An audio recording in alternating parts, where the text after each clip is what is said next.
Does vinyl plank flooring expand and contract? Does laminate expand and contract? I'm going to show you the crucial points and how much it will affect your flooring. I've got a solid ruler, one of the collapsible rulers, out on the floor here. I'm going to place it all the way up against my baseboard right there so that it don't move.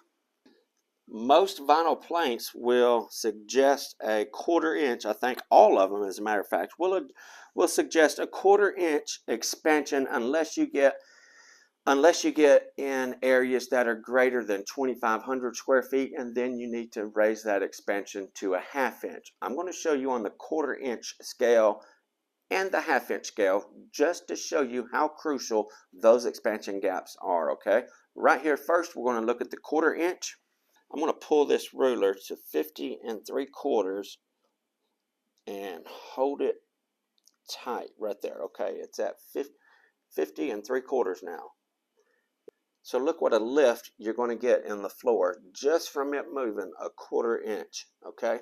Now we're going to go a 1/2 inch and we'll see the dramatic difference in that. So this is buckling up. If this is your floor, it's buckling up. It's pushing your baseboards in. It's doing all kinds of problems. It's causing all kinds of problems to your flooring. It's breaking off your joints. It's chipping your corners. It's making your joints pucker up like that. Just from a 1/4 inch, okay? You have really got to have that expansion. Let's do it at a 1/2 inch and see just how big of a difference it makes with a 1/2 inch. Okay, now this time I'm going to pull it up to a 1/2 inch and I'm going to hold it firm right there. Take a look at this buckle in the floor with a 1/2 inch. That's just the floor expanding a 1/2 inch. I've got a huge buckle in the floor. It's going to cause very, very dramatic problems to your flooring, your baseboard, your walls, anything that your flooring is touching.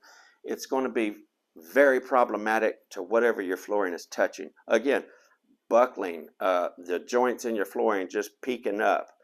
This might sound a little weird and out of proportion or whatever, but it'll actually cause gaps in your flooring too. If you have your floor if you have your flooring fastened on this end of the room, say you push your baseboard down or your 1/4 round down too tight over here and it tries to shift, well, this side of it is fastened to the floor.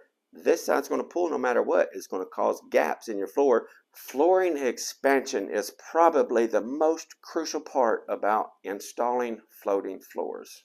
So each one of the floating floor products have different recommendations when it comes to expansion, whether it's a solid flooring, 3/4 solid wood, 3/8 engineered hardwood, WPC vinyl, SPC vinyl, Cortex stone vinyl product, or laminate products. They have their own recommendations, okay? You're definitely going to want to take and look inside the box at the paperwork and see what they recommend for expansion. If they don't have paperwork in the boxes, which they are getting more and more prone to that, scan the QR code on the box, go online, look at the factory recommendations for expansion on every product that you install. It's the best warranty that you can give yourself to know that it's not going to buckle or come apart down the road.